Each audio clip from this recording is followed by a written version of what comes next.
Bom dia, sejam todos bem-vindos. Meu nome é Alessandra, sou professora do terceiro ano da Escola Municipal Dona Rosinha. Hoje vamos para a nossa videoaula de número 5. Vamos estar conhecendo um pouquinho da história do nosso Brasil. O nosso Brasil nem sempre foi como é hoje, né? Ele foi se formando aos poucos pela colonização dos portugueses. Vamos conhecer um pouquinho como foi a chegada dos portugueses aqui no Brasil, como se formaram as primeiras vilas e cidades e vamos conhecer também um pouquinho da história do nosso município, Ubá. Vamos começar observando como foi a chegada dos portugueses aqui nas nossas terras? Vamos observar a imagem. Como que era aquela época, o meio de transporte? Olha, aqui nós temos uma caravela, os portugueses, os índios, né? Aqui nós temos o primeiro contato dos portugueses com os índios. No começo, esse contato foi bem tranquilo, mas depois ocorreram-se várias complicações, vários conflitos nesse contato. Nós estamos falando de como que se deu esse descobrimento do Brasil. Vamos agora assistir um vídeo sobre o descobrimento do Brasil. Tudo começa há muito tempo atrás, com a chegada dos portugueses a uma nova terra, depois chamada de Brasil.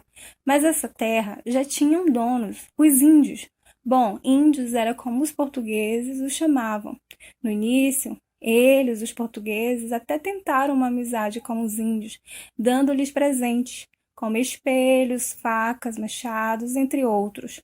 E em troca, os índios ajudaram os portugueses na exploração do pau-brasil. Mas essa parceria não deu muito certo, porque os índios não eram acostumados com o trabalho duro, pesado. Então, 30 anos depois, os portugueses deram início à dominação dos índios e à exploração das terras no Brasil. Com a fundação das primeiras vilas, esse processo é chamado de colonização. Então, em 1530, o governo português enviou uma expedição aos novos territórios. Martim Afonso de Souza, comandante dessa expedição, fundou em 1532 a Vila de São Vicente, localizada no litoral do atual estado de São Paulo. Foi uma das primeiras vilas no Brasil. Nela foi instalado o primeiro engenho de açúcar, onde se cultivava cana e se produziu açúcar, para ser vendido na Europa. Essa produção teve a ajuda dos negros escravizados.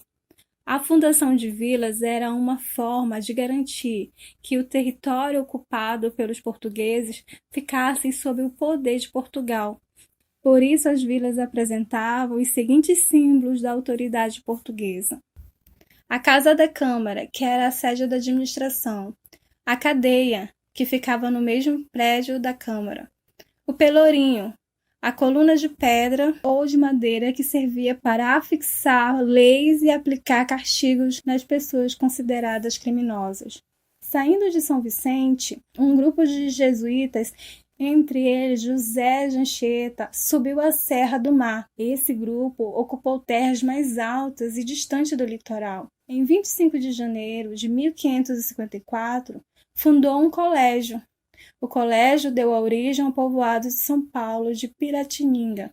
Em 1560, o povoado tornou-se uma vila e foi crescendo aos poucos. Em cerca de 40 anos, já havia mais de 120 casas, o colégio dos jesuítas, o mosteiro de São Bento, a igreja de São Francisco. E em diversas áreas do Nordeste do Brasil foram construídas vilas ligadas à produção de açúcar. É o caso de Olinda, no atual estado de Pernambuco. Em 1535, foi fundado o povoado de Olinda. O cultivo de cana e a produção de açúcar nos engenhos foram as principais atividades desenvolvidas. Quase todo o trabalho nos engenhos era feito por africanos escravizados. A localização do povoado ajudou bastante na realização dessas atividades, já que a área tinha solo fértil e fácil acesso à água. Além disso, havia um porto natural perto de Olinda, o que facilitava o envio do açúcar para a Europa, que era feito por navios. Logo, o povoado passou a prosperar e em 1537, Olinda tornou-se vila. Em 1676, Olinda passou a condição de cidade. Igrejas e casarões, erguidas na época dos engenhos de cana-de-açúcar, são importantes exemplos da arquitetura e de modos de vida daquele período. Em 1982, devido à sua riqueza histórica, Olinda foi declarada Patrimônio Cultural da Humanidade. Agora vamos comentar um pouco sobre o que nós vimos no vídeo. O vídeo está falando sobre a chegada dos portugueses, como que foi. O vídeo também fala do descobrimento, da riqueza que deu origem ao nome do nosso país, né? Que é o pau-brasil, que deu origem ao nome de Brasil. E também o processo da colonização, ou seja, quando os portugueses resolveram tomar posse das terras do Brasil. Naquela época, não só os portugueses queriam essas terras, mas outros países também queriam, como Holanda. Podemos ver no vídeo a invasão dos holandeses em Olinda, quando eles tentaram invadir e tomar Olinda. Mas os portugueses venceram essa guerra. E também nós podemos saber que os portugueses, quando começaram a colonizar o Brasil, eles estavam em busca de novas riquezas e fundaram várias cidades que posteriormente cresceram. Podemos ver que eles formaram as primeiras vilas e essas vilas cresceram e se tornaram cidades. As primeiras vilas foram formadas ao litoral do país, ou seja, próximo ao mar. A primeira vila do nosso país foi a vila de São Vicente, que fica no atual estado de São Paulo. Os portugueses estavam em busca de riquezas, por isso, além de explorar o litoral, eles foram pelo interior do país. E nesse interior, viajando adentro, foram feitas expedições com o objetivo de explorar as riquezas. E nessas expedições, eles conseguiram encontrar um material, ou seja, um mineral precioso, o ouro, que deu origem ao nome do nosso estado, Minas Gerais. E com a exploração desse ouro, várias cidades mineiras surgiram, como Tiradentes, Mariana, São João del Rei, Sabará e Ouro Preto. Essas cidades mineiras que surgiram com ouro são conhecidas como cidades históricas e fazem parte do turismo de Minas Gerais. Várias pessoas viajam para poder conhecer um pouquinho da história do ouro através dessas cidades mineiras, que são consideradas como cidades históricas, pois contam a história do nosso Brasil. E concluindo o nosso estudo de hoje, nós vimos sobre o descobrimento do Brasil, sobre a colonização e como se formaram as vilas e as cidades. Agora a tia queria que vocês prestassem bastante atenção lá no caderno pedagógico da página 10, onde traz informações dos povoados e das vilas. Lembrando que primeiro se forma um povoado, depois esse povoado é levado à categoria de vila. Presta atenção nas datas. A Vila de São Vicente, 1532. Vila de São Paulo de Piratininga, primeiro o povoado, em 1554. Depois esse povoado foi levado à categoria de vila, em 1560. E a Vila de Olinda, primeiro que se formou o povoado, em 1535, e depois esse povoado se elevou à categoria de vila em 1537. Primeiro se forma o povoado, esse povoado se desenvolve e se torna uma vila. E assim finalizamos a nossa aula de hoje.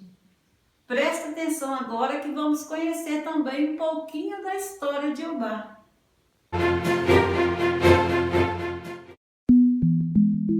Durante o ciclo do ouro e a ocupação territorial de Minas Gerais, havia uma extensa área de terra ocupada pela Mata Atlântica, à esquerda do Caminho Real, e compreendida entre a margem esquerda do Rio Paraíba do Sul e a margem direita do Rio Doce, denominada Zona da Mata. Atravessando essa mata e alcançando estes rios, contrabandistas de ouro atingiram o Porto de Campos através do Rio Paraíba e o Porto de São Mateus através do Rio Doce. Para conter este contrabando, começou-se a ocupação da Zona da Mata e no evoluir desse processo surgiram várias povoações, entre elas aquela que, em 1817, foi consolidada por Guido Marlieri, dando origem à cidade de Ubá, hoje com cerca de 110 mil habitantes e polo econômico de uma micro-região com 20 municípios e 300 mil habitantes. Um museu sobre a história de Ubá e do ginásio em questão. Mais à direita, temos as dependências do Horto Florestal, com o pavilhão de exposições, sendo ainda sede do Instituto Florestal e do IBAMA. Retornando, avistamos as instalações da unidade de Ubá do Serviço Social da Indústria, popularmente conhecido como SESI. E, seguindo viagem, atingimos o conjunto de bairros onde se localiza a Faculdade Governador Ozanam Coelho, a FAGOC, importante vetor de desenvolvimento desta região. Seguimos então até as instalações da Indústria de Móveis de Aço Itatiaia, a maior da América Latina. E a seguir, o Fórum Câncio Prazeres, que abriga a comarca de Ubá, responsável por atender não só a cidade, mas também municípios vizinhos.